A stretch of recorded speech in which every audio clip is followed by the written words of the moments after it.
Here we go. You working? Okay. Fussy microphone. Hello, everybody. Let me just get this out of the way. Okay. Sorry about that. Technical difficulties. Yeah, you should be getting sound now. Okay. Hello, everyone. There's a slight delay.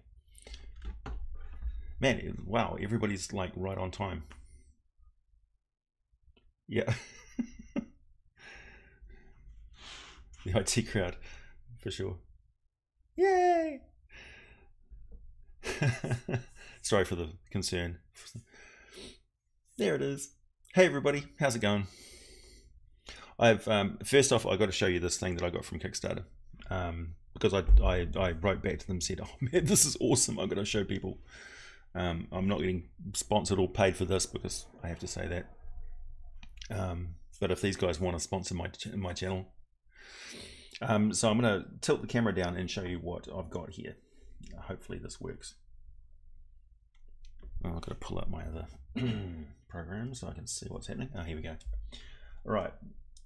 This cool little doohickey here is called the Arcana Note. And essentially it is a DM's folder binder. It comes along with these spell cards. I'll try and get these in focus. Is that in focus?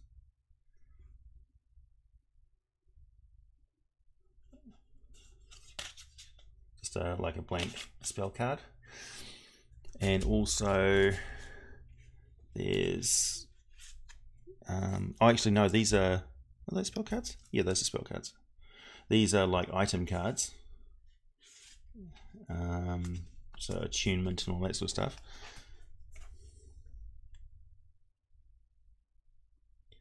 Focus. Focus. Yeah, I know, it's so beautiful. And these are your player character initiative cards and stuff. So this facing you has got their basic stats, armor class and things. And then, yeah, their initiative order. These are dry erase, and you get a heap of them. And you get these rubber bands for condition markers. And yeah, let me show you what's inside this thing. It's amazing. So you get a little clip. Very nice clip, I should add. Like, can you imagine having that as a money clip? Nice. I'll just put that to the side. You get a little DM screen. Isn't that funky? I mean, really? Traveling DM screen. All fits nicely. The leather on this is just, oh, it's going to last forever. You get a little measuring stick with actual ranges. That just clips on. You get a dry erase panel that you can put over top of maps and stuff. This is basically, the sections in here are like all your DM's rules, light sources, all that sort of stuff. And then you've got, what's this bit? Cantrips. Oh, campaign setting notes. Whole heap of those. Organizations, NPCs, all this sort of stuff. Yeah, just packed with stuff. These are the character sheets that you can fill out in here. And they all look pretty funky. I went for the like standard artwork, but you can also get like a bespoke sort of hand-drawn looking one as well. And there's replacement PDFs, so you can print out new pages. These are all B5, and they've got like these six prong hole punch things, which are fairly common. Yeah, so just so much stuff. Session notes, organizations, NPCs, locations. Yeah. map pages, and at the back you've got a folder thingy so you can slip all of your notes and stuff into. So you can have your unique items and things that you can hand out to people. And it's also got a little folder at the back for sticking pens and pencils in. You got condition markers, so you can give these to people to show them what condition they're in. There's a, there's a coin conversion. I did not know that. I haven't gone through those. And these little dry erase spell slot and character info stuff, hit points and things, inspiration points, hit dice, and last but not least, a dice tray.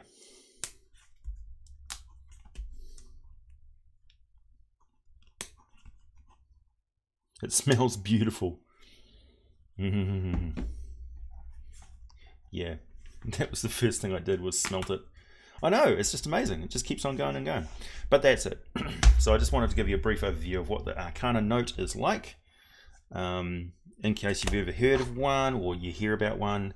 And these are available from the Arcane Goods web store, at which I will put a link in the description after this live stream at some point. So yeah, given that, 2 thumbs up. Well done, guys.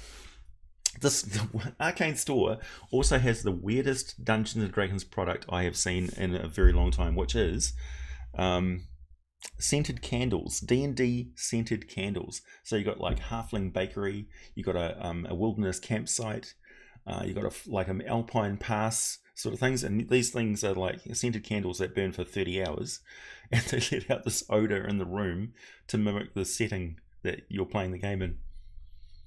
Brilliant idea. I don't know if it'll catch on, but it's a brilliant idea. Not the entire tome, but I would say you could easily laminate those sheets, and then they'd be dry erase, essentially. Yeah, Ex-Poison can't make it into these early streams. He can make it on later on, and he always laments that these early streams are killing him. I will have later streams at some point.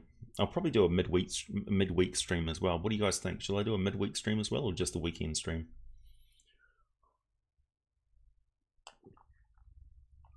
Oh, the juice of Sapho.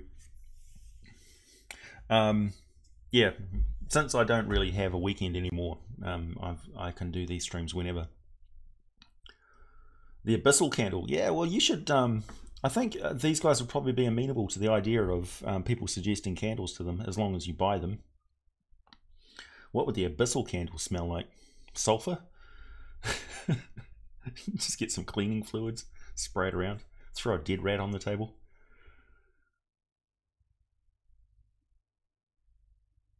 Well, that wouldn't be so bad. D&D, I mean, Halfling Bakery would be pretty damn good. Midweek, you reckon? I'm amenable to it, for sure. No problem for me. So, what have I got on my subject list for this live stream? Let's have a look. I've got upcoming videos.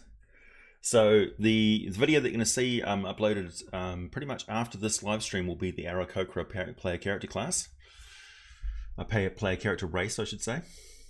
The TPK candle smells like tears. Am I going to make a video about Hades? Yes, for sure. Yeah, sulfur probably would be one of the hells. Also, like Cania would be frozen hell. So lots of mint, maybe some pine. So I've got the Aarakocra coming up. I've got little creatures, the mites, the snaiads, and these other ones. Which I forget, the Germaline.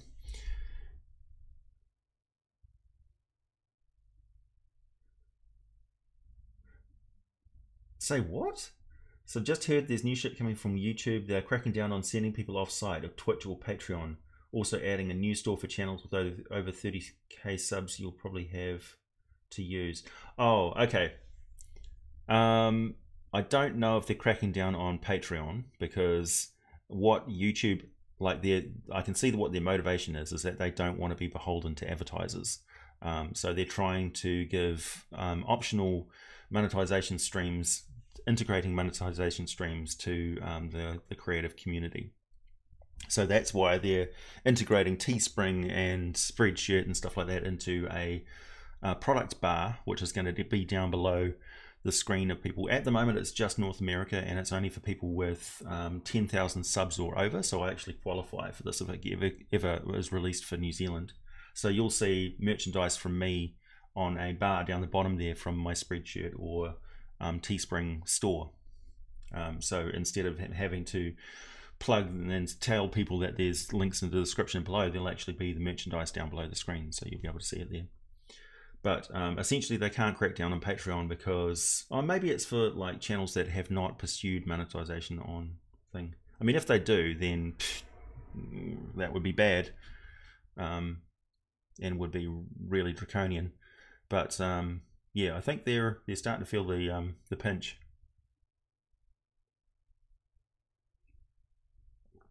Well, I don't send people to BitChute, but I am on BitChute. So my videos automatically upload to BitChute now. And I've even uploaded, I tested out changing the audio on my old dragon video, Red Dragons, and uploaded that on BitChute so you can actually hear what I'm saying on that video. But the audio quality is still shit, I've got to tell you.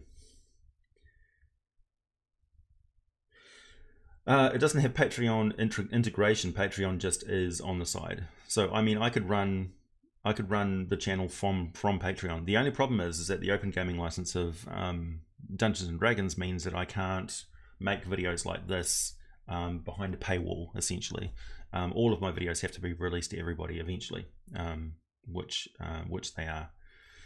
What I could do, however, is do a podcast, which would only be for patrons. Which is something I'm considering,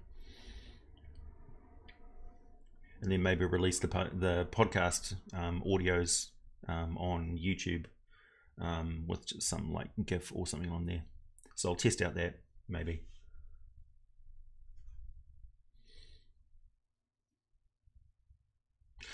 Deweyblix, yep. All the Demon Lords are coming. The Lords of Ruin, and my Demon series is coming as well. I've got the Cypriox coming up pretty soon. That's a gnarly video. I recommend not watching that one or listening to it while you're eating dinner or before you have dinner, because I really pull out the stops in describing exactly how disgusting an encounter with a Cypriox would be. Which kind of sets the tone for the Demon series. You be up for a podcast for patrons? Yep, well, I'm totally up with it. I've also got my friend Ian who may be joining me for those as well, because we've been DMing together for 10 years. Would I do interviews on the podcast? Probably not, because I live in New Zealand and it's damn near impossible to coordinate timelines with everybody. There are resident divine beings in Hades, yes. Yeah, Mentat, Master of Assassins.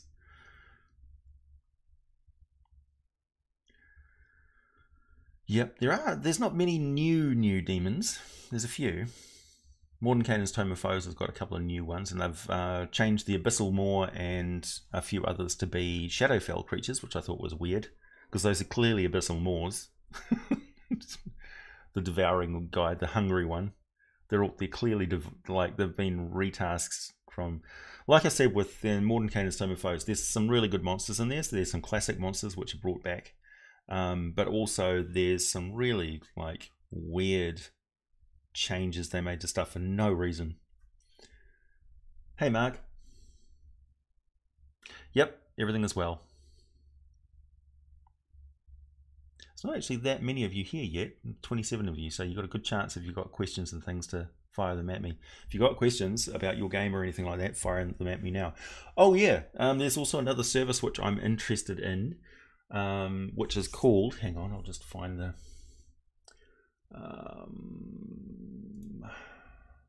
where is it? Now I'm just looking at this at the moment. So Anchor is who I'll be doing the podcasts through, thanks to Jordan, PH is silent, for queuing me into that one.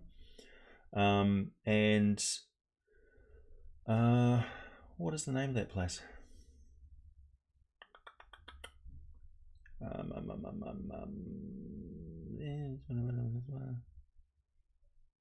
don't know.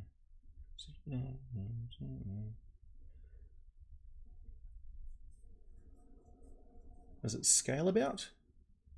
Scaleabout, I think it is. Scaleabout is somebody who I'm talking to at the moment, and they've got a website which essentially, it's kind of like additional to, like, it doesn't affect Patreon, it doesn't affect YouTube or anything like that, but it's a way for you to have, like, people who have requests of me that would be like monetized. So like if you want me to design monsters for you, if you want me to make specific monster videos for you, that you could actually pay a set fee and I would do it for you. So essentially it's like a Fiverr type site, except it's for creators and things. And that's also another means of communicating with me directly. But as I'm just looking at it, it's in alpha at the moment. So they're putting out interest to people who, like me, who are in the creative industry, to see if we're interested in it.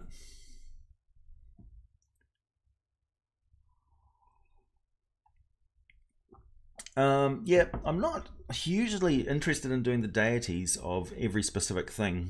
Like Jordan was doing a really good job of doing all the deities and things. I don't think he's done a lot of the monstrous deities yet. And I know people are like, you know, we want to hear you do it and not somebody else. But he does a pretty good job of those. And I kind of feel like maybe I'll give it a little bit of time before I step on anybody else's toes.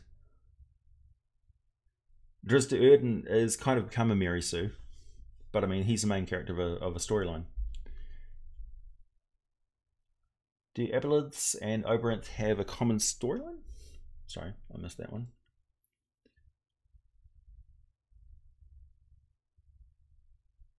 Yeah, there's things in the Shadowfell that aren't evil. More Spelljammer stuff is coming soon. Yep, I'm also doing some Planescape stuff as soon as I finish this video. Yep, I'll be doing the Elemental Evil Lords, Ogremont, Yansibin, all those guys. For sure, because they're Lords of Destruction as well.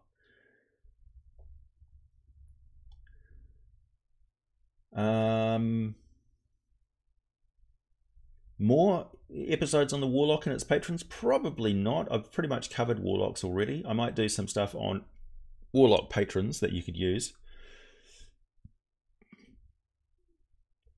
The Aboliths and Oberonths don't really have a lot of common ground, but you can link them because of history. So Oberonth are they're overall interested in the destruction of the universe, but they're not programmed, designed, and built to do so. They are independent entities. So some of the Oberonth can just decide to live in the universe as is. Like Dagon, for instance, is pretty much, he's not interested in destroying the prime-material planes. Oh yeah, there's a video on Oberonth is coming up as well. The video on Dagon, sorry. Another Lord of Destruction video. And that will be of interest to people who are running aquatic campaigns, because it's kind of an introduction to the idea that the undersea life of Faerun is, of Toril, for instance, is just as rich and diverse as the land life, and it's got even a deeper history.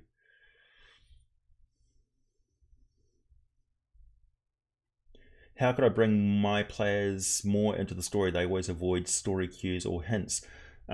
So one of the best ways of doing that is factions. So I'm going to be talking about factions in an upcoming podcasty style video where I talk about why factions became involved in D&D, and I'm going to be talking about the Planescape factions in particular,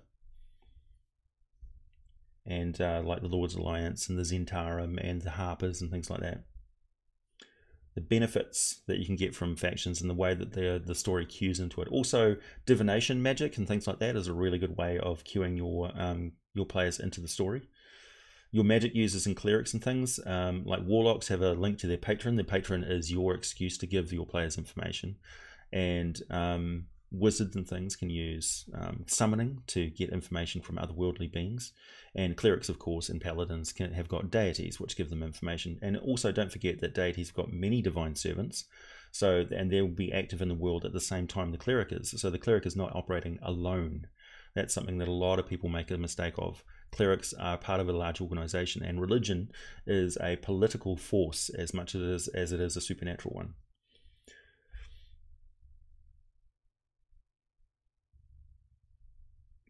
Yeah, I mean, well, if patrons have a specific request for a video, then I make those videos. That's plain and simple.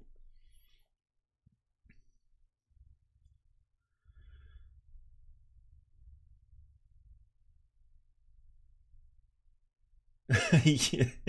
Well, I mean, killing the wolf in sheep's clothing, I mean, it is an alien invader, essentially. Build a monster workshop. Yep. I will be going to PAX if my Patreon funding increases or my YouTube funding increases at some point. I'd love to. I'd love to go to Gen Con. I'd love to go to GaryCon, all of those places like that. But airfares from New Zealand to America are no joke. No, I didn't see crows eating vultures.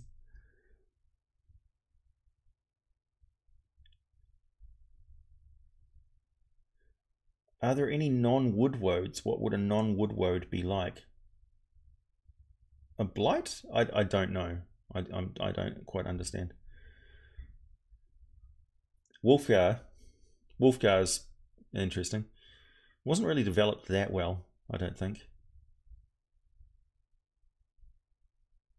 What kind of non-evil things? Well, people who get trapped in the Shadowfell, for one thing. People who are hiding out in the Shadowfell and basically fighting against it. Also, there's Shadowkai who aren't evil. Any of the groups that can be a player character must by necessity include non-evil options, really.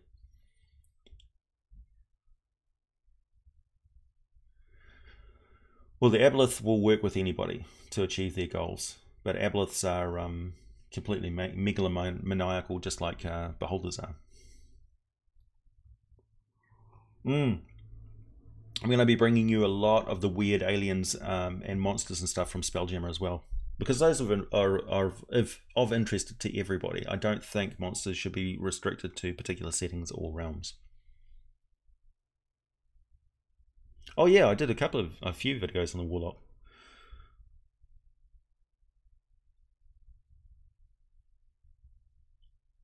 You're welcome, Crimson War. It's so weird for me because all the patrons have seen these videos already, and there's a lot of people who are like, "Oh, you're doing a what?"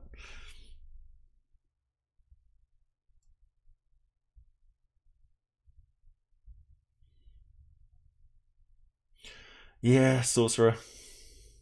I should really get onto the Sorcerer. I know it's been a while. Rest assured, I'm not doing any other character class videos until I do the Sorcerer. So that is on my to-do list.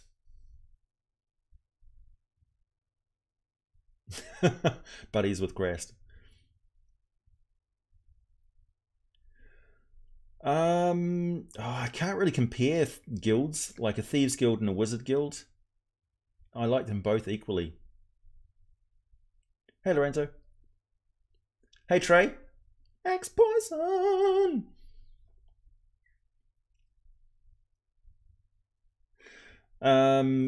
Yes. Like, I don't want to talk too much about old school Spelljammer spells and things because that would get confusing for people who are just new to 5th edition. But don't forget, you can invent new spells for your game, for sure. There's all sorts of PDFs and stuff available in the DM's Guild with tons of new spell magic and things. Yeah. Heaps. Rune magic, blood magic, fey magic, all sorts of stuff. People love to make new spells. Acolytes are the glue stick with a cool logo. Yeah. Do you guys like my current logo? I haven't actually asked anybody.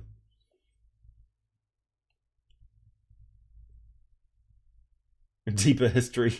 They do have a deeper history. Underwater people. Bunny on a stump. Good. Let the aliens in for sure.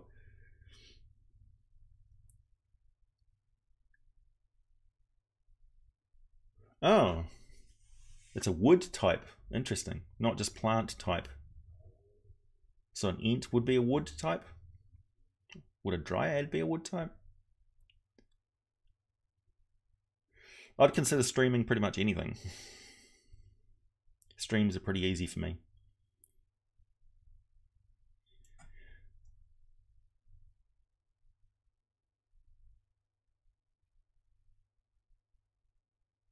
Yeah, that would kill the wolf in sheep's clothing. What is wild magic? Wild magic is, in a nutshell, okay, it's uncontrolled magic. It's chaos.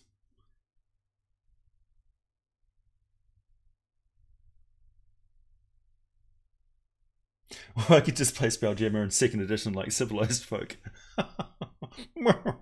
Yeah, no. I'm not going back to 2nd edition anytime soon. Oh, you do like it? Good.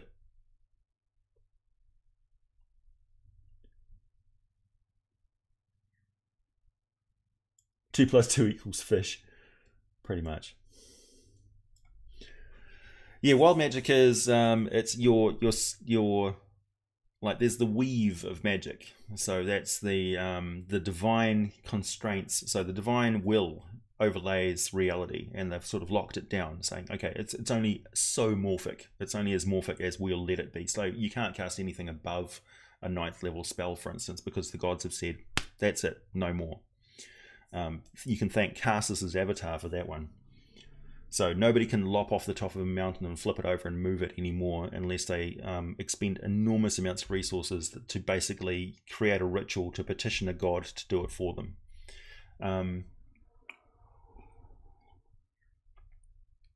And that's also why people can't summon moons and like summon a demon lord or something like that.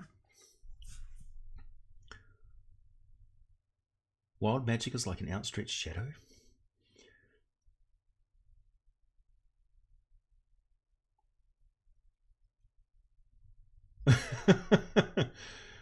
Yeah, well, one shots happen. So yeah, wild magic has a chance of, because you're basically not using a formulated method of manipulating the weave, and it can result in chaos because you essentially pluck at the weave and the reverberations may cause random results. Have you considered compiling your work in a PDF for DM's Guild? Your ecology vids are great. Yep, I've got all the scripts and stuff from the recent videos and things that I've made, but bear in mind that the scripts that I produced, for those of you who read them, you'll see that there's numerous grammatical and spelling mistakes in there. So I'd have to go through and edit everything to make sure it was okay. Luckily I've got like Grammarly for doing that, so I'll probably do it at some point. It's quite a significant body of work now. Like, for instance, my trash here is full of all my scripts. It's Dagon, some research, yeah, tons of stuff.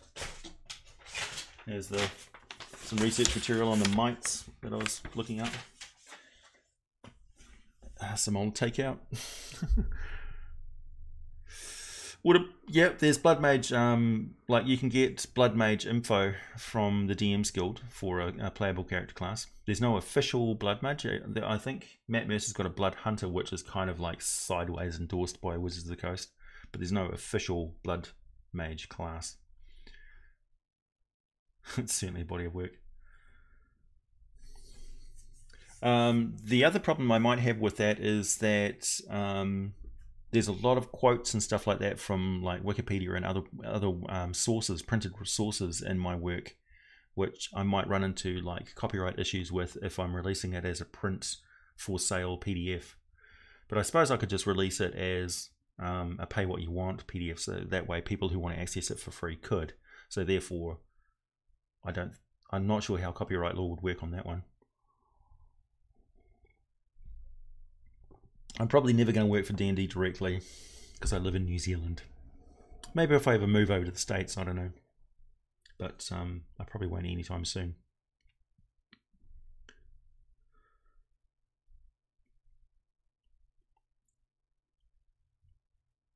Oh, thanks.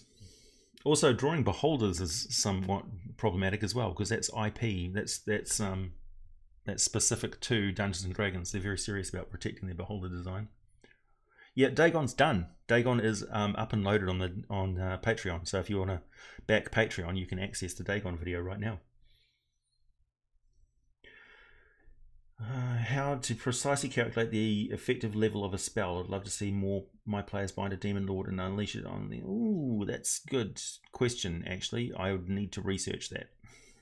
It's probably a good subject for a video, actually. How do you calculate spell stuff? There's also more dragon videos in the works as well. Here's the research material for the Coal Dragon, which I'll be doing soon, the Abyssal Dragon, as well as the Gloom Dragon of Hades. So I'll be talking about Hades and the Gloom Dragon as well. Spell level. How to...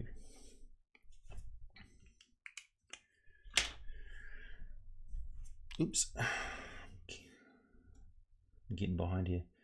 How does it...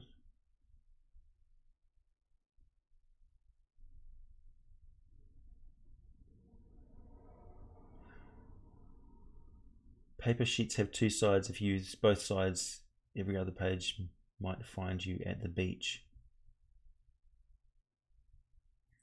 Yeah, I use recycled paper. Yeah, actually I've got a sculpting video which I want to do soon, which is I've got a couple of things. One, I want to sculpt a Cybriex. I want to sculpt a Cybriex because I don't think there are any Cybriex miniatures out there. And that will be up for auction once I've finished it. Also, I want to sculpt a Beholder Dragon. Maybe a Beholder Hydra Dragon, because people give me crazy ideas for stuff.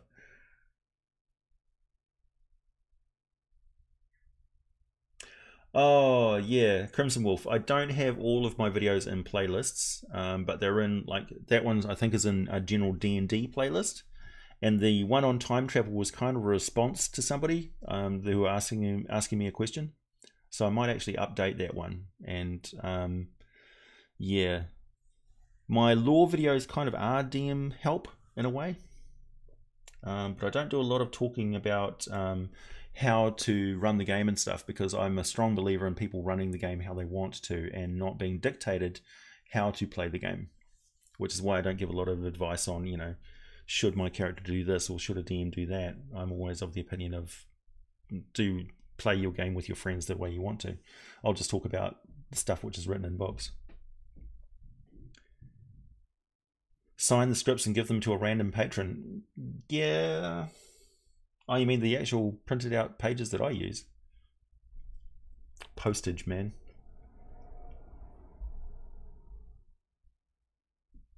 Oh, yeah, there's plenty more dragons, Adam. Plenty. I haven't even done mist dragons yet.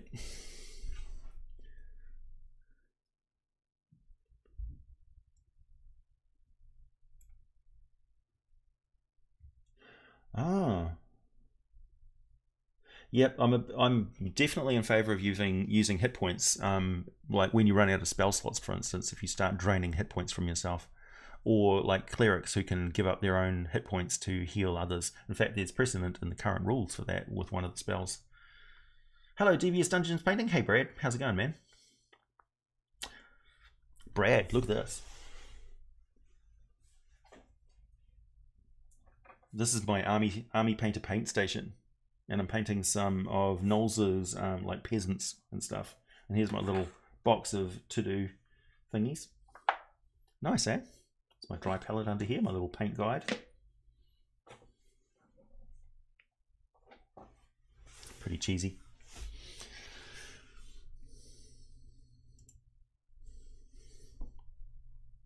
How many dragons are there in D&D? There is many dragons. I think the list of dragons is only topped by the list of demons. So those of you on my Discord server have seen how many demon videos I'm going to be covering. I'm hiding dragons. What's my favorite way to use a mimic? Classic way. Classic way. It looks like a chair or a chest or a trunk or something, or a door.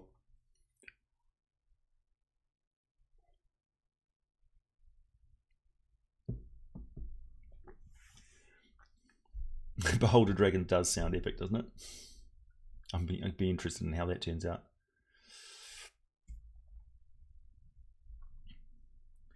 Is there a way you level up non-classed NPCs? Owl's journey to the sentient giant owl, or a Piercer journey to become a roper? Oh, that's interesting. No, I just do it when it's appropriate in the campaign. I don't use a system for that. It just becomes something else.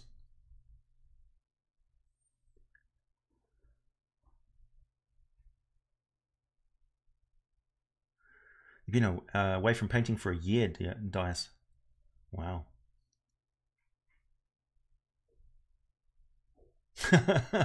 Well, thanks, Jeshovic. I feel old. Actually, I don't. I feel great. Also, this is me, like, first thing in the morning. This is my first cup of coffee for the day. It's Sunday, 11:37 a.m. Sunday here in your future.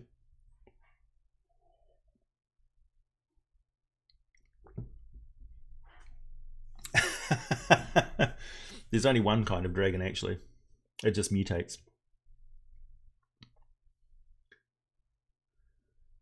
"22-year-old. Do I have the voice of a 22-year-old? Come on. There's so many kinds of dragons. What else was going to talk about? Merch, finally. Oh yeah, so the coffee mug is the only merch that I have on the market at the moment. So far I have got no sales of that as far as I can see. So that's disheartening. People were asking me for a coffee mug. Oh well. Yeah, podcasting coming up as well. And I'm quite happy to I'm going to be putting out merch when I feel like it, because I want to make good stuff. I want to make shirts and things that I would wear. But I have one other type of merch which is in the works, and this is just between you and me, because I don't think anybody else has done this. You know how D&D has got all these like premium edition covers and things for their Volo's Guide and Mordenkainen's Tome of Foes and Xanathar's Guide to Everything. So I'm looking into making jacket covers with custom artwork for your D&D books, because jacket covers, I mean, will work for 5th edition, they'll work for 6th edition. So yeah, they'll probably be like a plastic vinyl, maybe even a glue-on adhesive ones. I've just sent out an inquiry to a plastic company about how they do that. But yeah, that's an option. And I don't think... I think I've got it on Spreadshirt at the moment, but there's also Teespring as well, so I'll probably have merch on multiple sites. Beer cozies.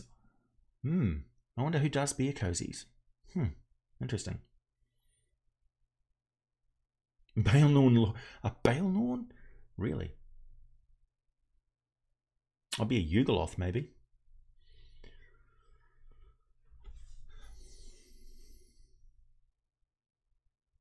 Yeah, every martial class practices martial arts. It's traditional European martial arts, for instance, is sword and board. Also, fighters practice punching and kicking people and throwing them and grappling and wrestling. Volothamp Gedam is a wandering scholar, essentially.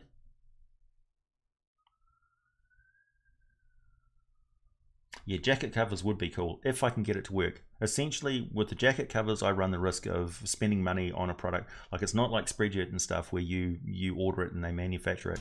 I would have to get these manufactured myself at my own cost and then sell them on to other people, and which also includes the shipping cost as well. So I wouldn't go into it lightly. So I'm looking into it. Yeah, you need the books to put the covers on. With my old mic, my voice screamed lich. Nice. One shots. Well, I'll probably do mini campaigns. I'm in favor of doing like 4 or 5 games minimum for a mini campaign, because one shots. I've done many one shots in the past through Facebook groups, and they have their benefits and they have their downsides as well. The benefit is that they've got a set formula that you can use. Essentially, you spend the first third of it basically getting to meet each other and get to meet the characters and get introduced with the NPC. The second part is the journey to the objective and the challenges therein, and then the third part is the boss fight. That's essentially a one shot, and you should spend an equal amount of time on each of those. Have I done a dragon vid yet that explains why dragons are so mutable? Essentially, they're primordial dragons. Dragons are elemental creatures. So they're a combination of elemental force, primal force, the primordials, and living things. They're not reptiles that breathe fire. They are fire wrapped in reptile kind of thing. Well, saurian kind of, but they're a unique life form. So they don't conform to, yeah.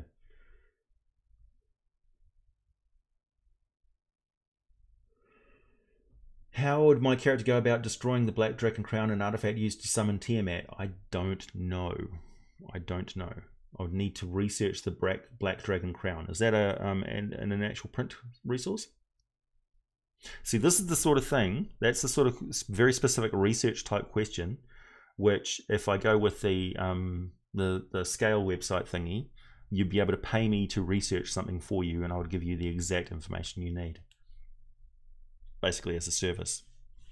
Because answering questions like that require me to go and research stuff takes away time that I'll otherwise be making videos, and videos is how I make my money. That's solely why. Yeah, Carolina Chris, YouTube has a bear cozy that is remote. Oh, good. Okay.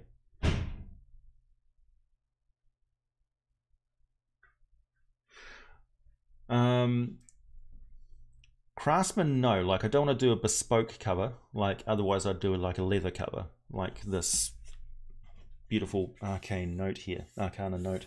But doing something like this would be exorbitantly expensive. Like, that would bankrupt me. So it's actually better doing this locally and supporting your local leather workers to make something like that for you. But the plastic ones I could do in runs of like 500 or 1,000 or so, and then they wouldn't decay or anything. They'd sit in a box until people order them from me.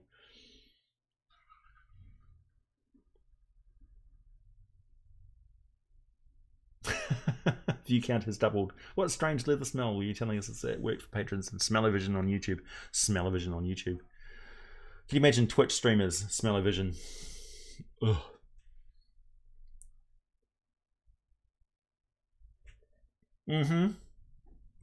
Well, Homescare, that's exactly why one-shots are something I don't want to do, because every time I sit down with a group of players and we have a good time with one-shot, I want it to turn into a campaign. And then all of a sudden, like, nobody's available.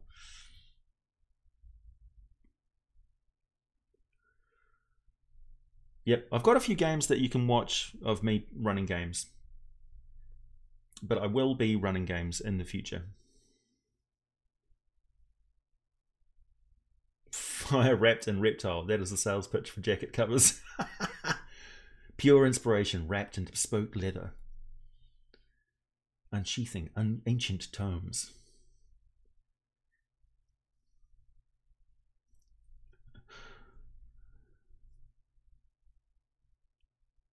Yeah, dragons are in Magic Incorporated. Every part of a dragon is magical. Like, their body parts are magical components. What are wish spells? Wish spells are essentially they're as close as you can get to divine morphism. So a wish spell is where you change reality in a certain way. It allows you to mimic any other spell that you don't currently know.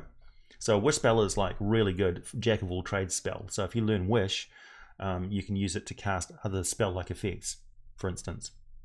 And a lot of things like real bad outcomes can be reversed with wishes. So it essentially reverses fate. For instance, there's some really, really bad afflictions and things which can only be reversed with a wish spell.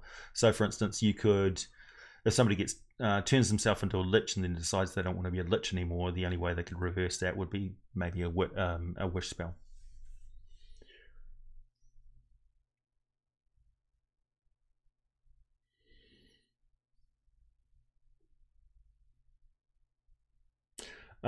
Yeah, Damien. Like for instance, my friend Ian is running a Firbolg that is a bit different from your average Firbolg. He's kind of a clericy.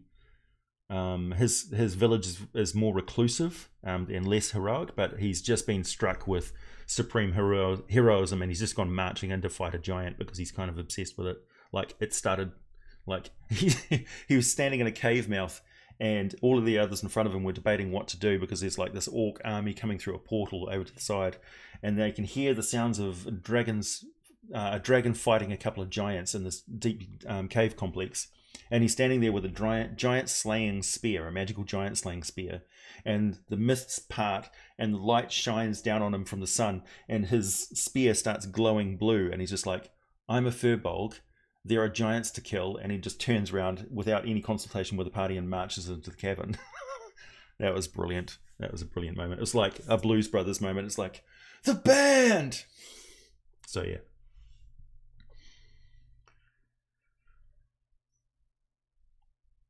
Will I do any Eberron lore videos? Tell you what, I'll do Eberron lore videos if Wizards of the Coast put out any more Eberron products, because it's their latest, it's their most recent setting that they produced.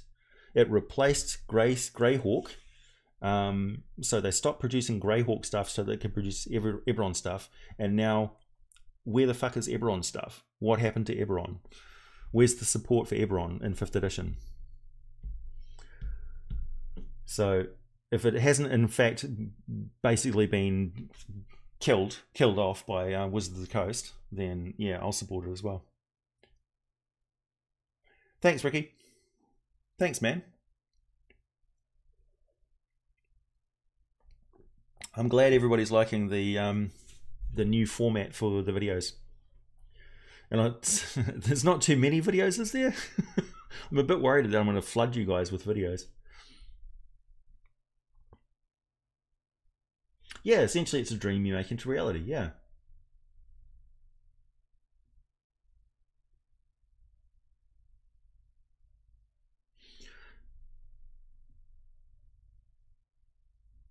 Oh, that's true, Andrea. Yeah, that's true. If you cast any spell as a wish using a wish spell, it becomes the same DC as the wish spell. So it's a 9th level spell of whatever that is. That's a very good point. So it essentially allows you to massively overcharge any spell that you cast. Good point.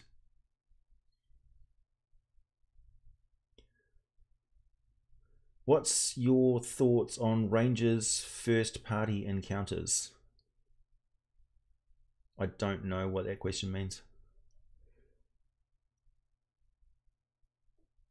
Oh, did they?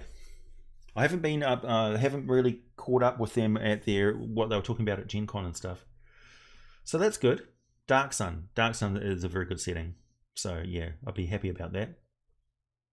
That's like the Mad Max D&D setting, but also like dark sorcery. It's kind of like Conan-esque as well, because it's real gonzo fantasy in Dark Sun. Oh, good. Yeah, I really do wish that they'd branch out and, for instance, give us another campaign book for Forgotten Realms, like they should have. I mean, it's the main setting for the game, and we've seen like the Sword Coast and Chult and stuff. But I want to see an overview campaign book, like the 4th edition one. For those of you who haven't seen it, this is the campaign book for 4th edition Forgotten Realms. It goes over every single area in the map. This was released in 2009. It's time for an update. Most of the information in there is 100 years old. It's not hurting my health.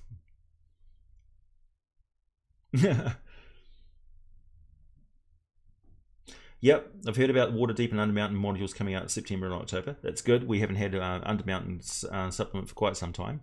And it's the legit mega dungeon of Dungeons and Dragons. Well, of Forgotten Realms anyway, whereas Castle Greyhawk is kind of like, and Castle Greyhawk and there's another one. Greyhawk's got some mega dungeons as well. Yeah, Nerdarchy's got a different style of making videos than I do, obviously. They do okay, but yeah, I don't want to compare my channel to other people.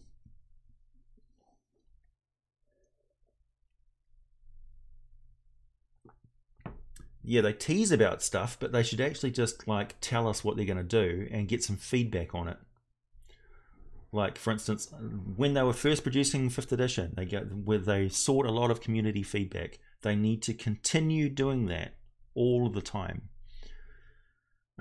So, for instance, if we had more feedback in what exactly a phoenix is, for instance, we wouldn't have had that fucking travesty which is in Mordenkainen's.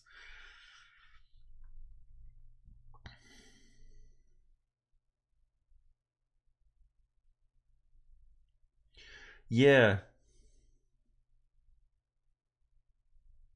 Wizards of the Coast does have a Twitter, yeah. They do. There's a lot of channels which are more targeted towards beginner DMs. I am not one of those channels, obviously. I don't believe in dumbing down anything or going over the basics relentlessly over and over again. Essentially, if you're a DM, it's not hard to learn the basics of DMing. And then where are your resources?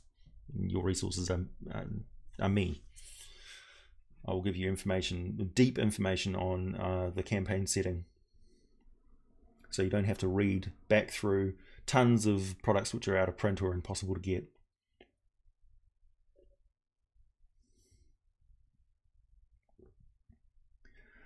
Yeah.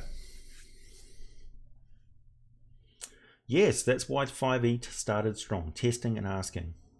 And they need to keep doing that. If they go away from that, they make exactly the same mistakes they made in 4th edition.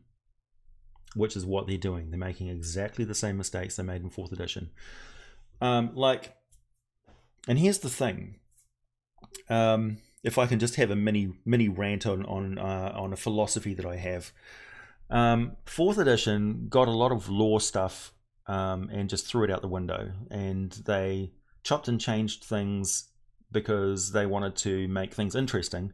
But when you've got something unique like Dungeons and Dragons, you've got 40 years of storytelling, over 40 years of storytelling, and it's a cohesive storyline that's traveled all the way through.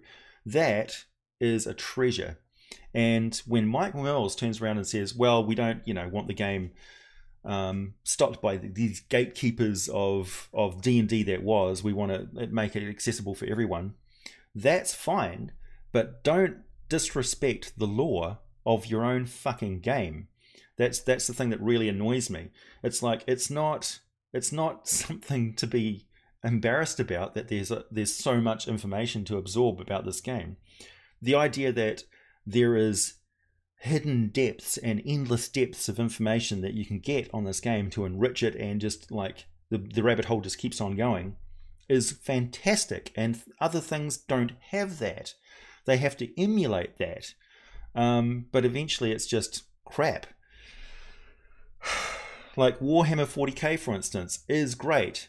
Not because it's a great game because you like wade into monsters with a massive bolt cannon and shoot them with your 10-foot tall superhuman space marine, and also the Inquisition and stuff, rooting mutants and monsters and stuff. But the lore of that story, like the 40,000 years of history that they've detailed about the struggles of mankind throughout, gaining a foothold of dominance in the galaxy and then losing it to the point where it's all falling apart in constant warfare, that is compelling.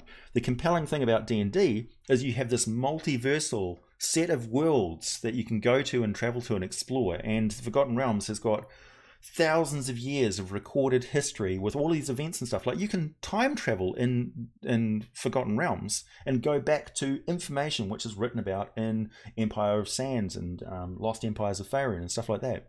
Information that you can get to. People who know about that stuff aren't stopping anyone from playing the game. They're not standing at the gateway and saying, oh, you can't come in because you don't know the secrets about Dungeons and Dragons. That's bullshit. That's Mike Mills' personal experience of neck-bearded arseholes who haven't played a new edition since the 1980s, who sit there in message board forums and stuff like that because Wizards of the Coast stopped producing good products. That's the problem with Dungeons and Dragons. Wizards of the Coast dropped the ball. Pathfinder wouldn't have a massive dominance if 4th edition wasn't a massive fuck up on their part. So don't blame the players who have been playing since the 1970s for D&D being unapproachable. It's Dungeons and Dragons itself. It's the people who made the game, basically a large bunch of men who designed a game for men. That is the problem with old school Dungeons and Dragons. 5th edition doesn't have those problems. It's an approachable family game that everyone can play. And the fact that the lore of all the old information and stuff is custodianed by people like me who are very interested in it, and people like me who get very frustrated when you rewrite the lore for no fucking reason whatsoever, so that when you're researching going from 3.5 to 5th edition, you get this massive body of swirling miasmic crap, which is 4th edition, and you're like, what the hell does this, why did they change this? It doesn't make any sense. And then they try and integrate it to give it to new people, and it's difficult. And then when you see them making the same mistake in 5th edition with Mordenkainen's Tome of Foes, just rewriting their own IP for no reason other than laziness, it's very frustrating. It's very frustrating, and I am going to bitch about it for sure. Okay, rant over. Yeah. Now, I'm not saying 4th edition itself, the system and things like that were garbage. 4th edition achieved multiple goals, and there's bits about 4th edition I really love. Like, I played 4th edition from the moment it started to the moment 5th edition came out. I had no problem with it. I don't believe that 4th edition was not a role player's game. I don't think it was purely a miniatures game. It certainly was really well designed for miniatures and things, and people who are making video games and stuff use 4th edition because it's a really good system for that. But you can roleplay anything. I can roleplay a poker game, you know.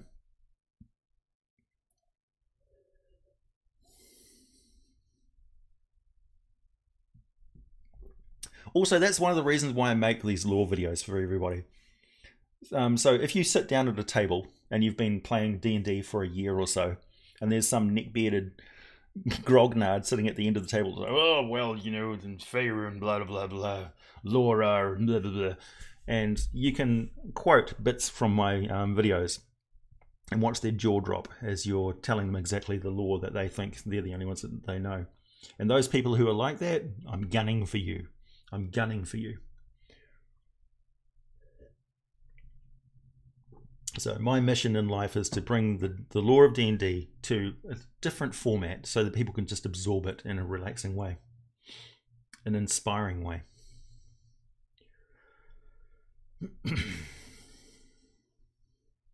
Yeah, I've got no problem with Pathfinder.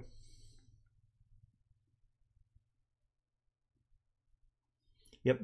Pathfinder is essentially 3.5. I played 3.5 as well. Well, it's 3.75, I should say, Pathfinder. I'm interested to see what they do with 2nd edition Pathfinder. Is it going to be more like 4th edition, do you think? Is it going to be more like 5th edition? What does Pathfinder need to fix? Yeah, 4th edition was like... it was a radical departure from things that were before. So they were kind of trying to do the 5th edition thing. They were trying to simplify and codify and balance everything. So everything was very, very balanced. Balance was built into the game. But it still had relentless power creep. 5th edition doesn't have relentless power creep, which is the problem which plagued all the previous editions of the game, which I think have finally been solved. So, in 5th edition, the number of opponents you're facing is the vitally important thing. Like, if you're facing a single opponent, you're going to kill it with a larger group of characters, essentially. So this means that's the reason why towns and things like that exist in D&D when there are big bad monsters around. Dragons don't attack human villages because humans banded together are more powerful than a dragon, essentially. That's what bounded accuracy is in 5th edition. Oh, does it? I haven't had a look at Starfinder yet. It got a lot of negative press from people that I listen to. And as far as I'm concerned, I would rather play Traveller. Like Mongoose's Traveller, for instance. If I want to play D&D in space. Well, not D&D in space. A space sci-fi game. I've also got like Strontium Dog, Judge Dredd, all sorts of other games. Also, I've got various people who know that I played Palladium for a very long time, so I'm going to be running some one-shot games or a few mini campaigns of like Heroes Unlimited and Juve. If you're ever watching this, I'm going to be playing that one that you like playing, not Scrapers, the other one with the robots that took over the world. AI. The name escapes me. Shadowrun, yeah, look, yeah. A lot of people think that I should play Shadowrun as well. I've never really gotten into it. It's good though.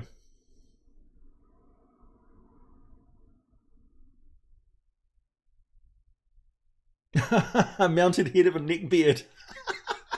That's a great idea. A bearded devil. Bearded devils! Ruining the game!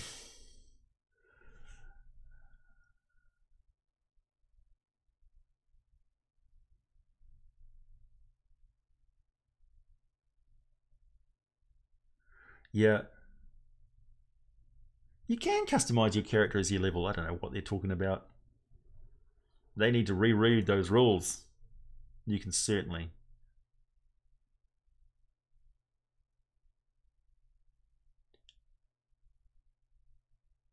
Yeah, 4th edition is a video game. Yeah, how popular are video games?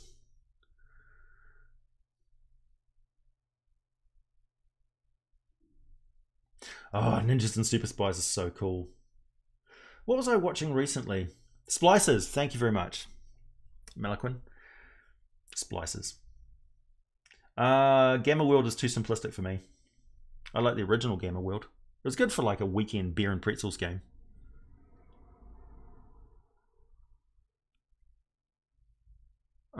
Did I ever mess around with the spell TTRPG? Tabletop RPG? One of the Scrabble pieces? Sorry, Grant, I'm not familiar. My friend Andrew just ran a game of Paranoia for the group while I was away. And they said they had fun. Greetings, William Jackson.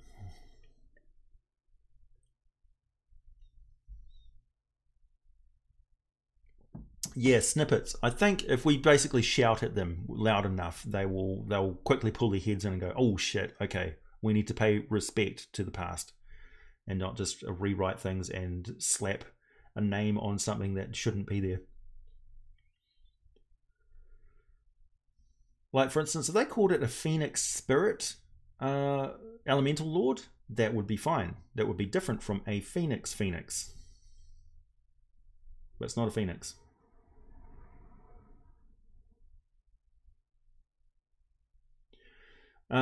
One of my problems that I had with 4th edition was there wasn't enough descriptive text about exactly what these powers and things that people were using were doing. So people would say, "I use Unholy Retribution," and they'd slap a card down on the table or something like that. Like I encourage them to print off powers as cards and things on the character sheet. There was a lot of really good computer support. So you could design monsters and encounters really easily. It was a really easy game to DM. It was a really easy game to introduce new players to, 4th edition. But there wasn't a lot of description in the way that the people who are new to the game concentrated on what their character was doing, and then the actual gameplay, the fighting and stuff like that, they would just slap down the card and name the title of the thing they were doing, and then that was it. There wasn't a lot of description of what they were doing in character, which I found frustrating. And that was old school players of the game as well as new players of the game as well. Splices is a Palladium standalone RPG setting where the world has been taken over by Skynet, essentially. Alien Skynet sort of thing. Third Wheel, yeah, I heard of them. Yes, podcast is coming up. I've found a podcast host that I like, which is called Anchor. So I'm going to be starting a podcast soon. Yep. The problem I have with podcasts is they're going to be unscripted, and I've sort of trained myself by reading off scripts to not say and ah so much. But it'll be a different style, and there'll be more pauses and things like that, and more rambles in my podcasty type of stuff. I will try and script it a little bit and research stuff to bring you information about things. Yeah. Phoenix video is painful.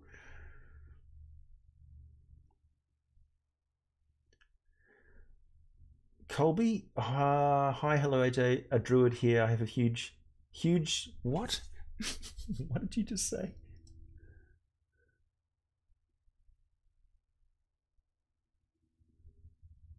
What creatures would I...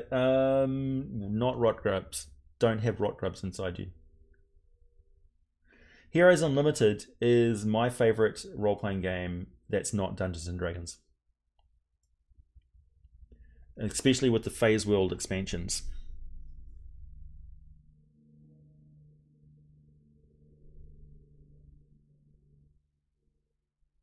Yeah, just call it a Firebird.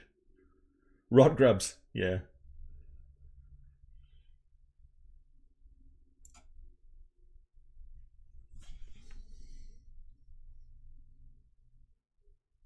Yeah. Yeah, lack of descriptions. DC or Marvel? Marvel. I'd have to say Marvel. All of my favourite characters and stuff are Marvel. I'm not really a DC guy. I like Batman.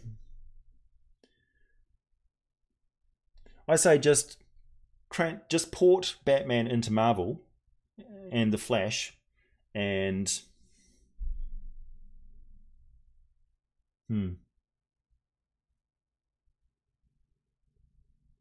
Yeah, I don't know. It's controversial, I suppose. Make a roll table for ums and ahs. Yeah, nah. Fishy barbarians. Fishy barbarians. Barbarians are so broken. Got a barbarian in my game at the moment. That's what the dwarf is. He's a barbarian.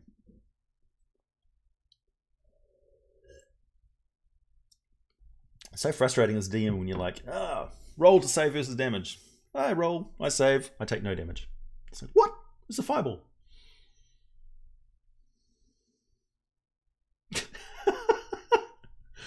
Heroes Unlimited it's like, how do I describe it to people? Like, the combat system is outlandish, yet kind of realistic. Like the way that guns and things work, like bursts of ammunition fire. For instance, you get a certain number of hits per percentage of your magazine that you unload into a room. Before they came out with rifts and the mega damage system, I don't want to get too nerdy about it, but I don't really like the mega damage system in rifts. I never have, and so I don't like playing rifts per se.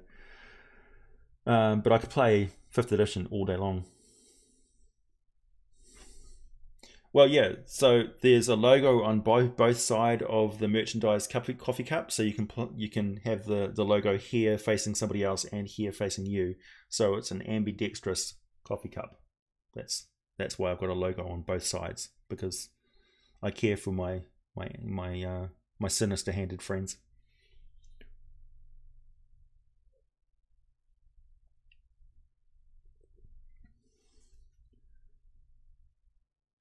They wanted to smooth line the gameplay so that somebody who's playing a barbarian or a wizard or whatever doesn't have to learn a different system of play for every class that you play. So essentially everybody was a wizard in 4th edition.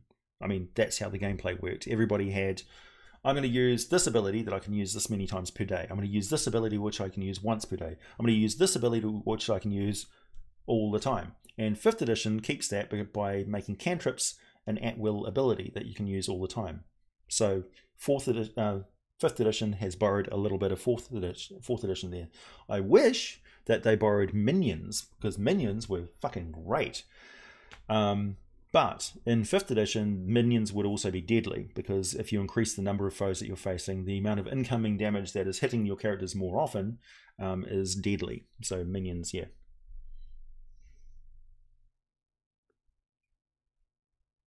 Nothing's on the bottom. Cups don't have logos printed on the bottom. You'd have to make that your hand by yourself.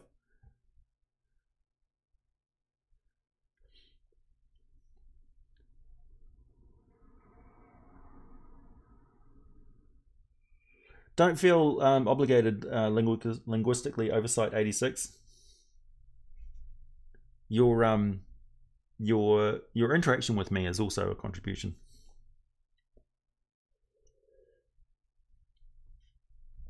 What was that about a leprechaun? My lizard folk character just got turned into a weasel by a leprechaun. Well, that's going to be a highly disturbing experience for a lizard folk.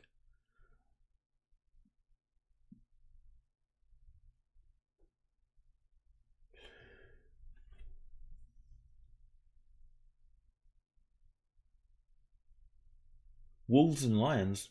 How about marmosets? Gerbils? Guinea pigs? Too nerdy, said AJ on a TNT livestream. Good point. Good point.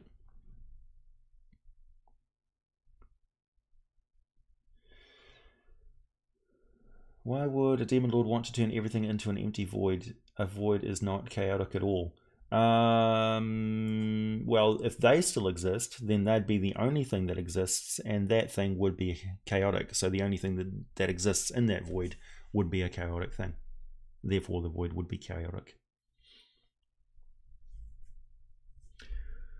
What were minions? Minions were normal low CR creatures, or reasonably high CR creatures, that had all of the same stats and everything, but they only had 1 hit point. And group, like area effect damage, would not kill them, but basically any direct hit on them would kill them instantly. And so they were essentially cannon fodder, designed to impede the first few rounds of combat before you get to the big bad boss guy. So they would have minion troops that they would send out in a swarm, or a harrying group of like strikers or something like that would come in from the side. But then, yeah, essentially. So they do the same. They've got the same 2 hit bonus and the same damage that they would do as normal creatures. But as soon as you hit them, they die. And you don't tell the players which are the minions and which is the regular things. So yeah, they don't know when they're facing a big group of monsters who are the minions and not. Sometimes it's obvious, obviously.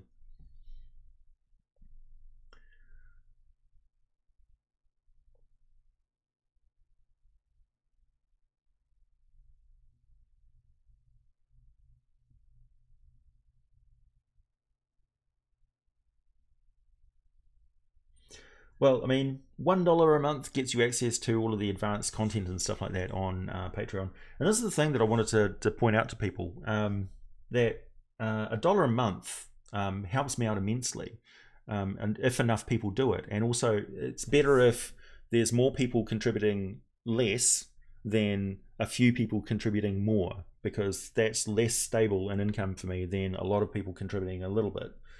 And the way it works is, like, if everybody contributes $1 per video, then that encourages me hugely to make tons and tons of content. But as it is, there's like the first video that I make in the month gets really well supported by everybody who's contributing that first $1, and that's their limit for Patreon. And then the more videos I progressively make during the month, the lower the total of contributions per video, as it whittles down to people who are just contributing like $1 per video or whatever, who haven't set a limit on it, aside from just like not too much.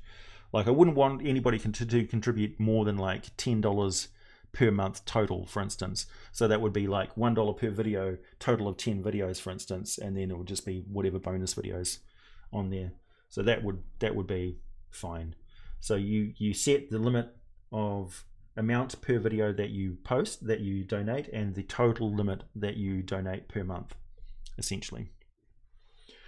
And you get access to talking to me directly about the videos as soon as I post them. You get access to those videos at least a week before everybody else sees them, and you get access to all of those scripts and stuff, that so you can read along.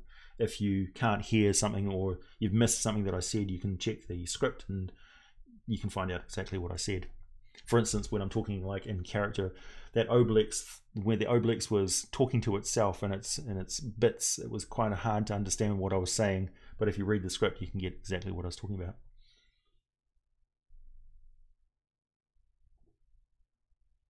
Cool.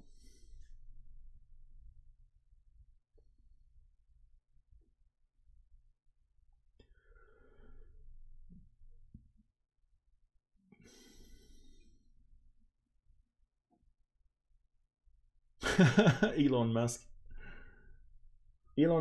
Did Elon Musk play D&D? I'm pretty sure he did. Pretty sure he did. Oh yeah. Yeah, Lewis, Patreon is completely customizable to whatever you want to contribute.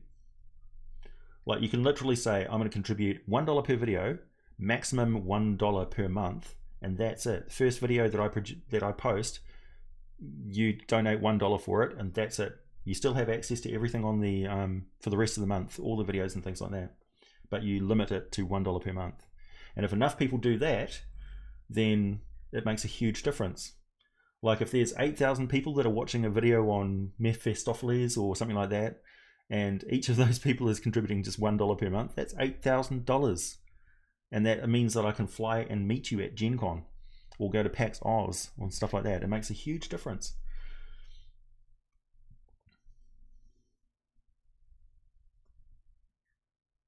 That's fine, Virus. Youngster, whippersnapper, you're actually on the rare side.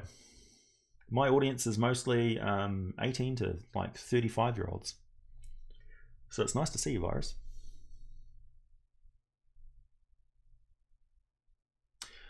Ah, in 4th edition you can't overcast spells. That's true. Yeah. 5th edition has got more of the sorcerer stuff to it, like spell slots and things like that. PowerPoints. It's very nice. Yeah, a lot of people skipped 4th edition.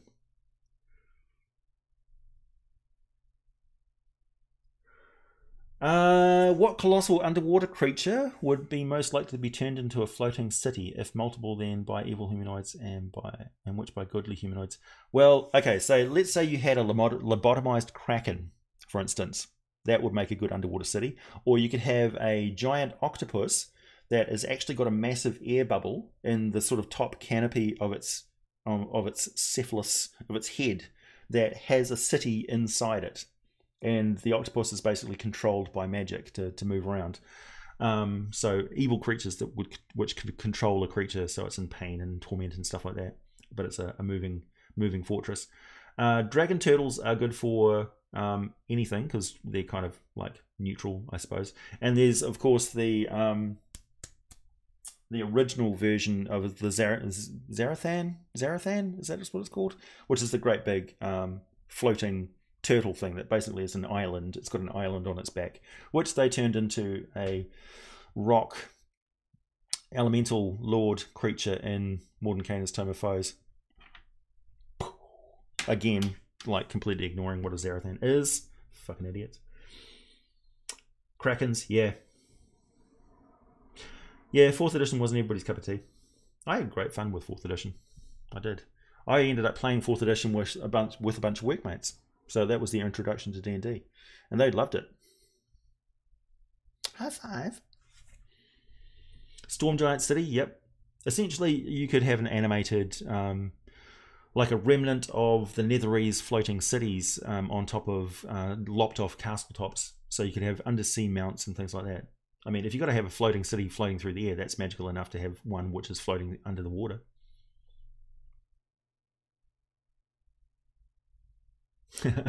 No more rants, I promise. Wow, it's now 1 hour 20. I guess we're doing a 2-hour live stream today. Yes, storm giants can breathe underwater, and they can also ensorcel other people to breathe underwater too.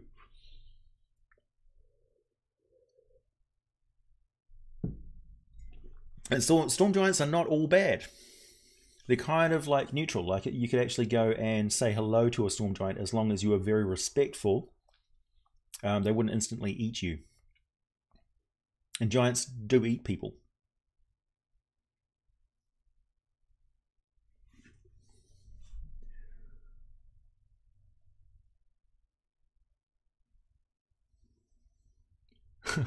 Third edition 3.5. Yeah, a lot. I mean, like second edition. I can understand why people just kept playing second edition and didn't bother changing, because it was a complete game. It's a complete game. 3.5 is a complete game. Tons of resources that you can use. Cityscape, storm racked, all that stuff. I can do 2 hours, easy. I could live stream all day. But I am going to run out of coffee. Sapho.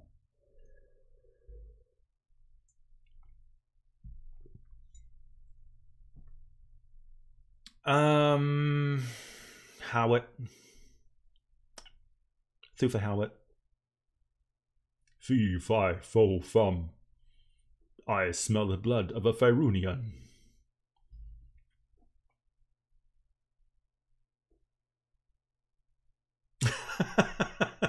Tell your dog to hold its business.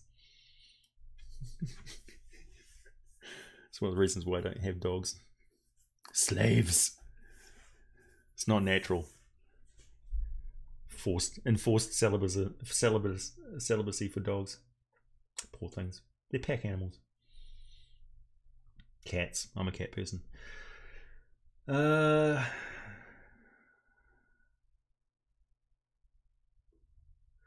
Oh, really? That's an interesting idea, Aaron. Maybe Wizards of the Coast are saying that Mordenkainen is not as smart and informed as he thinks he is, and that's why his books are wrong. Wow. Wow. Okay, that's an entirely different perspective. It's a very forgiving perspective.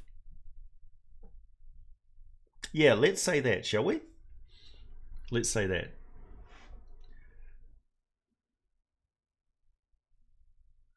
I mean, because the stats could kind of be the same.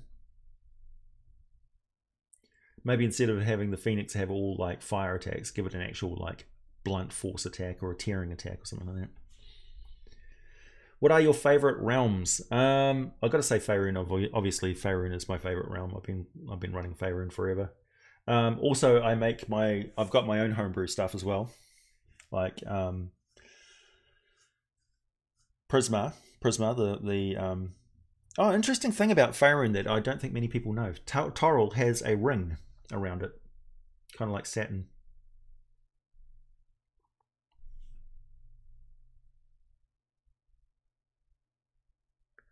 I love dogs. I got nothing against dogs personally.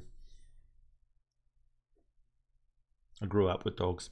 I've had dogs around me most of my life. I just am not a person.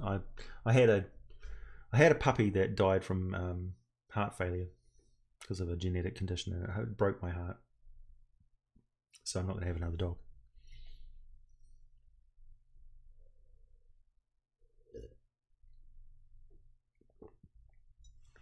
Greyhawk, yeah, Greyhawk is a bit outdated. We need an update. Evil Burb! Hey, thanks, Jube. Oh, Spellweavers are definitely really good big bads, for sure. I'm in love with the lore of Spellweavers because it ties in with what the 4th edition lore of the Wrath is trying to create a superhighway that links all of the upper cosmic planes. I love that idea. That they were kind of trying to do what the Spellweavers said the universe was originally like. So the Spellweavers are of the opinion that the multiverse got shattered by something. So when it was first designed, the Spellweavers say the multiverse of D&D was once cohesive. All of the divine realms and stuff were linked together as one super network, and everything was cohesive. Like you could literally, like the Outlands, you could walk from one plane to another.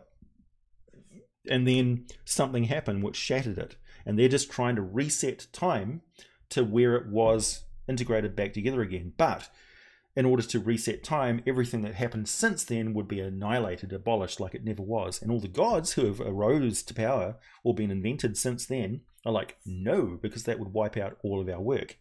And gods are about stability. The primordials wouldn't care. They're like, yeah, sure, let's go back into the past. It's fine by us. So yeah, it's kind of crazy, that Spellweaver lore.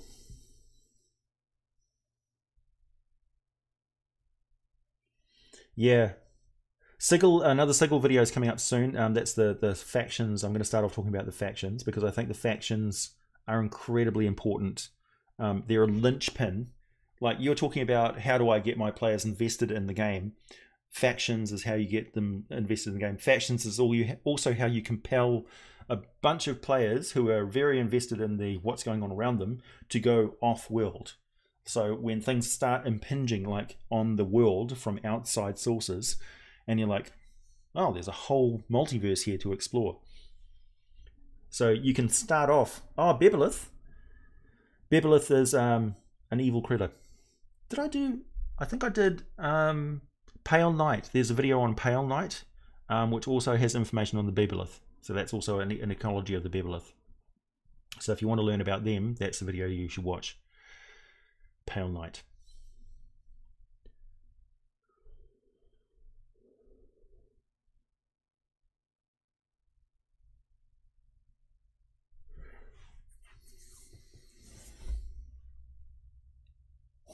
Autocorrect.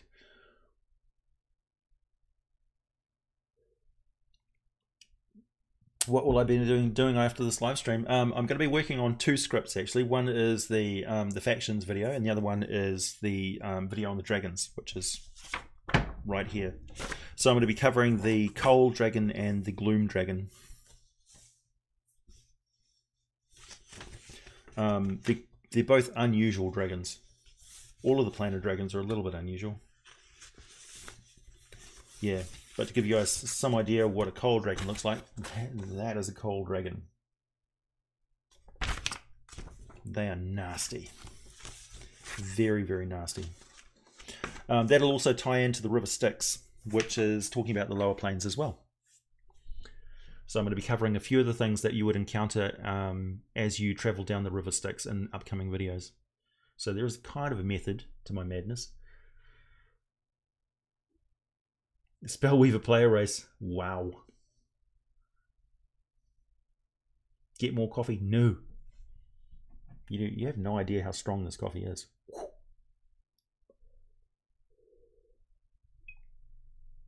When I move into my new place, I'm getting a one of those Dulce Gusto Nescafe thingies with the pods, but I'm not going to get the packs of pods.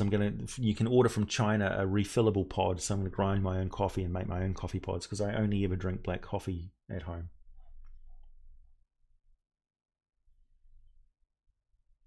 The defining difference between primordials and deities. Primordials are beings that came into existence by themselves, so nothing created them, they just arose from the primal stuff of creation. So when Ao basically said, right, this is going to be earth, this is going to be wind, this is going to be fire and stuff, then the primordials were the first beings around, and they built planets and built stars and formed mountain ranges and things like that. So they're tremendously powerful. They're way more powerful than the gods.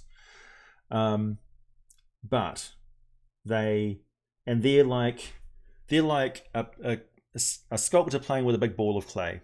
So they're like, make a thing, and they're like, yeah, that's nice. And then they crunch it down and they make another thing. Yeah, that's nice. And they make another thing. Yeah, that's nice. And make another thing.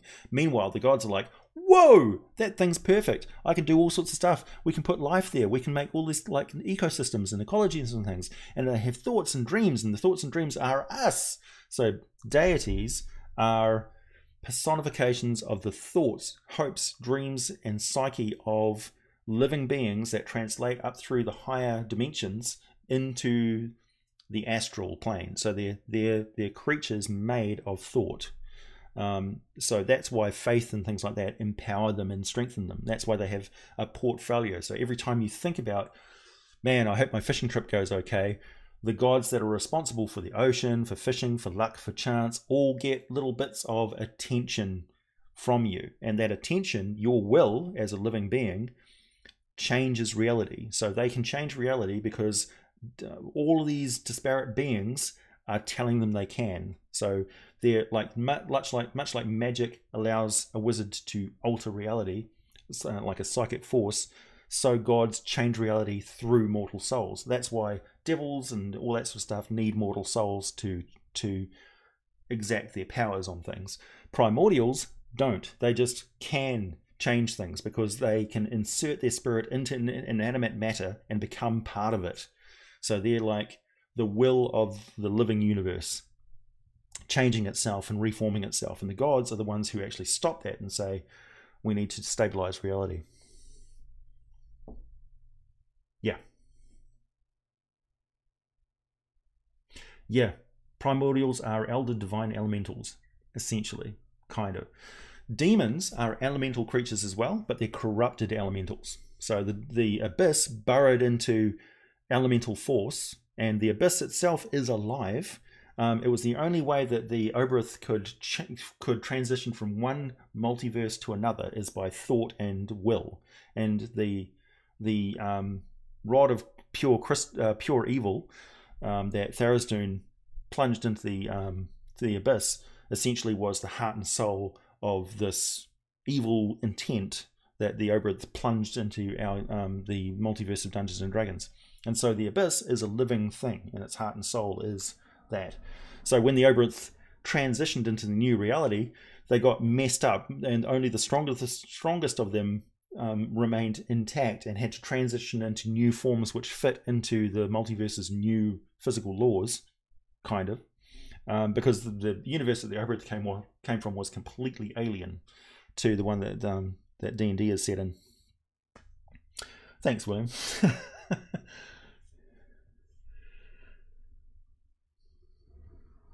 Well, Kevin, that's partially true.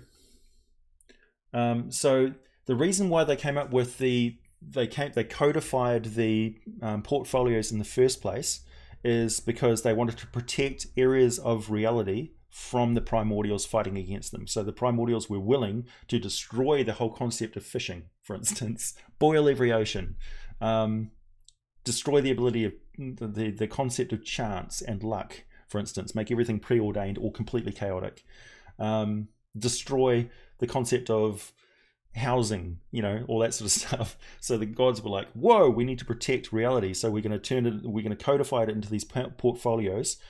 You're going to be in charge of this as the major god of the sea, and then all of the subsidiary things involved in the sea become these minor portfolios and lesser gods that are in charge of those, but they all answer to you.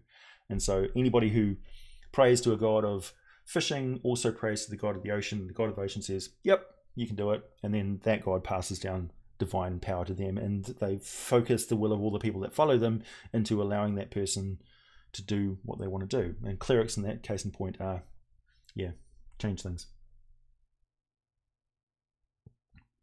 Yeah, well, the more we learn in physics, the more it points to it being a multiverse. So, but that follows, doesn't it? It follows. We're not even the most important universe. Oboxob, yeah. I mention Oboxob a lot, don't I? So he's definitely a Lord of Ruin that I should talk about. He was very important at the very start. Waterdeep is interesting. Halaster is the Mad Mage who created the Undermountain. Well, he took over some pre-existing thing. Yeah, Halaster. Halaster the Mad. And his apprentice, the Black Cloak.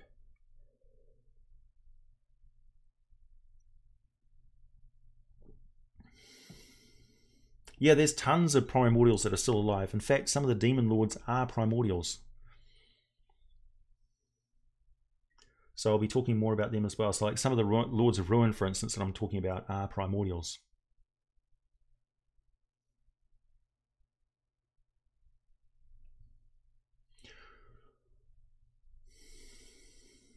No, he didn't make Undermountain. He took over it and expanded it. There's actually a whole there's multiple resources that you can read up on the old version of Undermountain.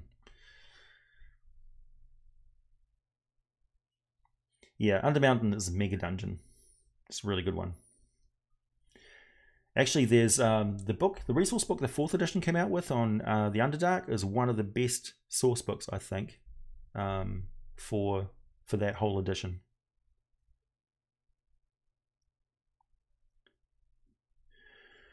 What's a good pre-made campaign for a beginner DM in Pathfinder? I don't know. Has anybody got an answer for that?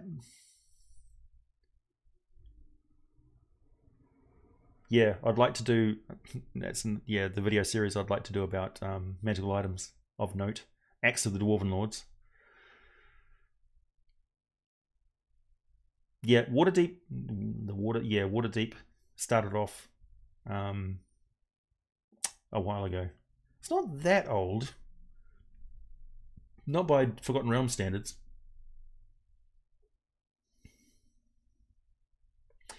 If I had to have a drink with an eldritch abomination from D&D in a bar, what would my first pick be? Something that doesn't eat me and turn me into a blob with tentacles and eyes all over the place. Really?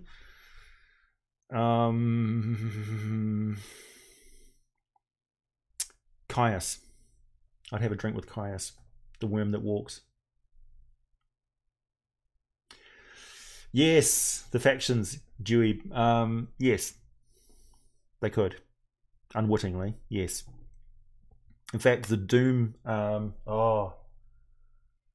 yeah, that's a good question. What? What's the difference between what? Oh, damn it.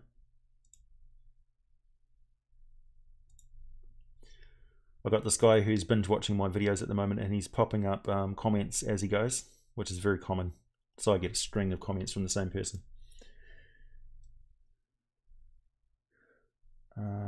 What's the difference between Ki and Psi? Psychic, in the context of Dungeons and Dragons, Psychic Force came about from the incursion of the Far Realm into the D&D multiverse. So I think before that happened, there was no psychic power in the D&D multiverse. I could be wrong, but that's just my personal theory. Ki is individual personal power of a being. That's the force of will of an individual directed into physical force, and it's mostly directed just to yourself with a limited effect on other things. So it affects mainly your body and your immediate person. So a quick release of energy or something like that. Psi powers are very wide-ranging and can be almost limitless, much like D&D. In fact, there is no divine limitation on Psi power in Dungeons and Dragons, which is why the Mindflayer Empire focuses on it completely and poo-poos arcane power, because arcane power comes through the gods in a way. It's all divine in a way. But that's just theoretical. Don't quote me on that.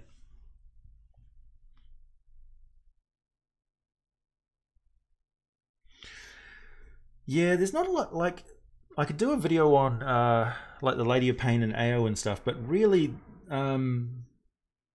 it would give the false impression that they direct things and have a will and have a plan and stuff like that. AO and the Lady of Pain are inscrutable.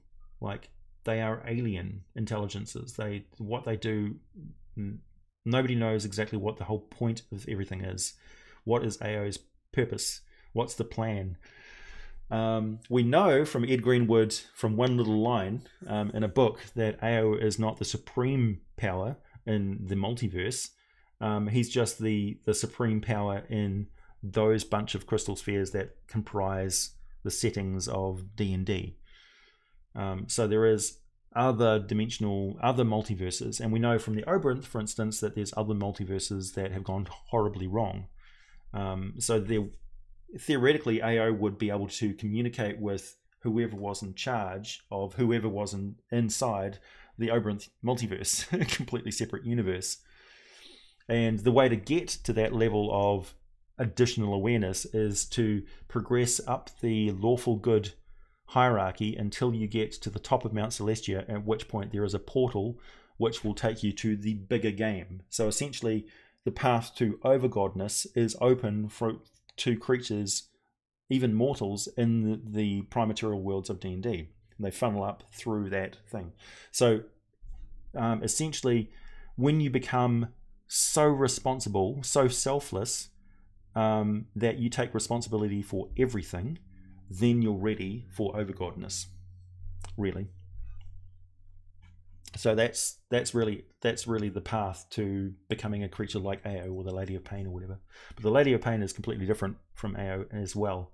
She's completely neutral. What's my favorite faction? I don't know. I quite like the idea of being a sensate, like experiencing everything in the universe would be fantastic. That's a whole, What's the psychic equivalent of wish spell? I don't know.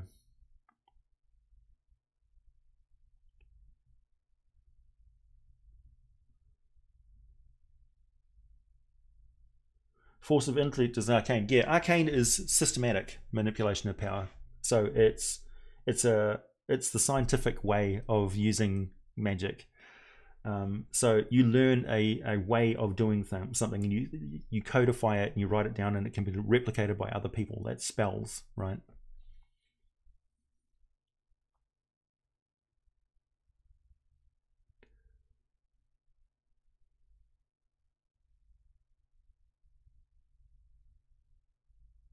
Yeah, Dustman, Doomguard, Godkist. The Mercy Killers have broken up into 2 different factions now. Oh, that's the other thing. When I make the video about the factions in Planescape, I'm going to be talking about the modern situation of the factions. I'm not going to be talking about the pre-faction war factions, because too many people have. It's outdated information. So I'm going to update and bring you current information on the Planescape factions, what they're up to. It's not everything at once, just experiencing something at least once. Yeah, AO is really only interested in the functioning of the multiverse. He's not that interested in individual worlds per se. Like, he won't step in, and he pays no attention to the to mortals. Like, he has a priesthood, but he doesn't give a shit about them. Honestly, he doesn't grant them power or anything. They have divine power through their faith and belief in things, but AO doesn't grant divine power directly. You cannot be a patron. You cannot be a warlock of the Lady of Pain. She does not grant power to people. She is not a patron.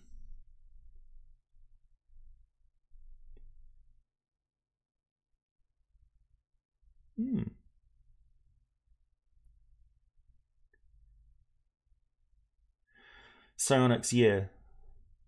Psychic power, essentially. Here's the end point of psychic power. The Illithid Empire was damn near universal. They controlled everything. So at a certain point in prehistory, everything was under the control of the Illithids. And Ao is Crom, strong in his mountain. And if he doesn't listen, to hell with him. So the Aboleth Empire controlled the primordial liquid-covered world of Toril before land masses and stuff even like were populated with life. So that was the Blue Age that the Aboleth controlled Toril. So if you go underwater in Toril, you have a lot more ruins of the ancient Abolithic Empire, and the Abolithic sovereignty is still a major threat to the people of Toril. Like, the Aboleth will not be happy unless the world is reflooded and all the surface world is under the water. And Dagon is, well, you're going to see what the motivations of Dagon are when I release a video on that, and those of you who have just watched it know what I'm talking about. He's the same sort of way. He sees people crawling back out into the land as a personal affront. It's like, what's wrong with Mother Ocean?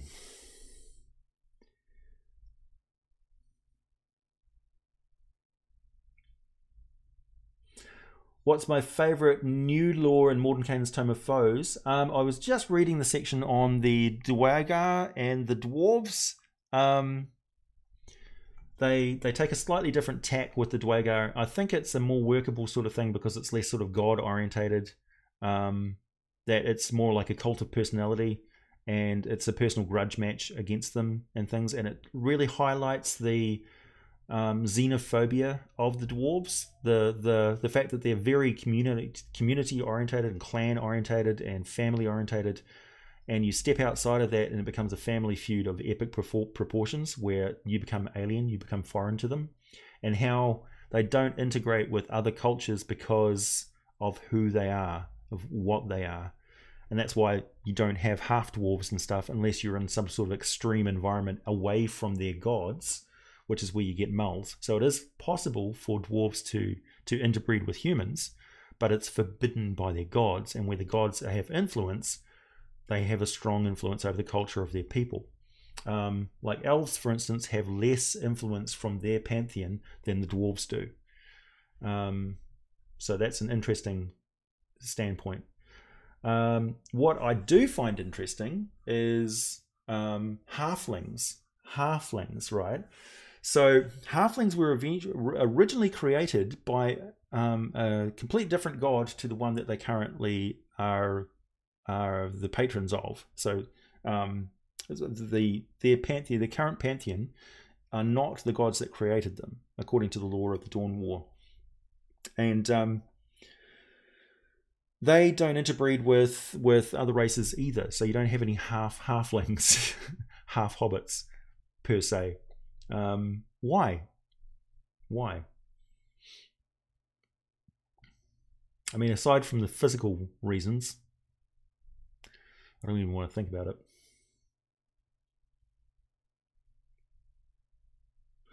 No, I'm not going to do any versus videos because the answer is always Demogorgon wins.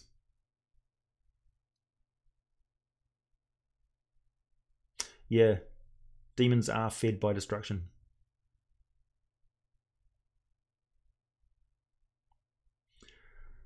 I'm also not going to be doing any ASMR videos anytime soon. Okay, on that note, here's the last of my coffee.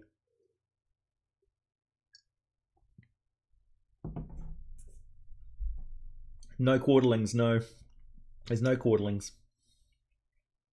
I mean, it'd basically be a short human, really.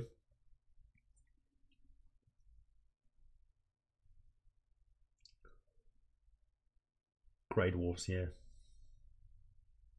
Yeah, the abyss includes demi-planes and things like that. That the because it burrowed through, like how all the different planes are separated by different vibrational states, right? That's the kind of the model that we have for multiverses in our universe. So we use that as a test point. So higher dimensional planes, lower dimensional planes. So it's the abyss has not had the power to burrow into higher dimensional planes.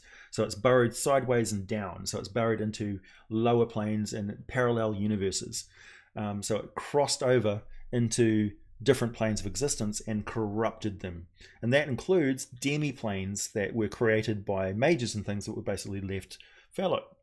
Some of the layers of the abyss are very morphic, and there's one example of one where the particular demon in question that controlled it, the demon lord that controlled it, left for a long period of time, and it returned to its original state, which was like a white bone-like substance, just a void, like with this endless plane of this white, like bone-like substance. And then when the Demon Lord returned, they have changed it back. They're slowly changing it back into the paradise type thing that they wanted. So the abyssal planes have reality disrupted, and when the demons come in, they reshape things because of that primordial elemental power that they have. So they're destructive of everybody else's reality, but demons actually recreate the reality that they want. And demons are quite often an expression of something very emotionally wrong. So Vrox, for instance, are created from the rage and vengeance of mortal creatures. So Vrox, channeled through the abyss is a living thing that took a chunk of the primordial elemental stuff, and instead of an elemental, it created this warped spirit, gave it a physical form from elemental stuff, and that is the Vrock. And the Vrocks are rage incarnate. So when a Vrock has a chance to destroy reality around it that doesn't agree with its emotional point of view, it creates an environment which is rage. It expresses itself through rage, and its environment that a Vrock would create, a plane that a Vrock would rule, would be a plane of rage. That would be the norm. And then the Vrock would be like, everything's great, everything agrees with me. I can express myself fully all the time. So yeah. Okay, catch you later, everybody.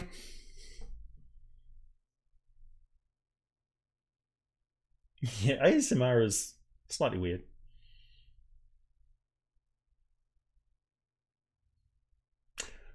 Hi, Code. Nice to see you. More coffee. More coffee. I'm gonna get some food too.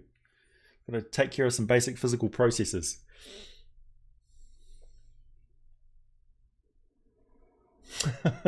Yeah.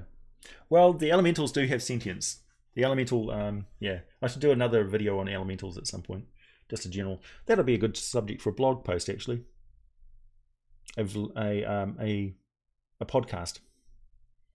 The Elemental Podcast. Enjoy yourself, Scarf.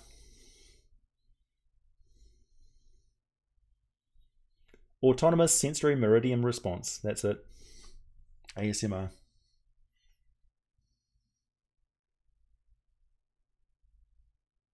Yes, there is a demon that is the embodiment of greed. I'll be talking about them as well. Nabrizu and the Mena Nelfeshni. The Bali Glura.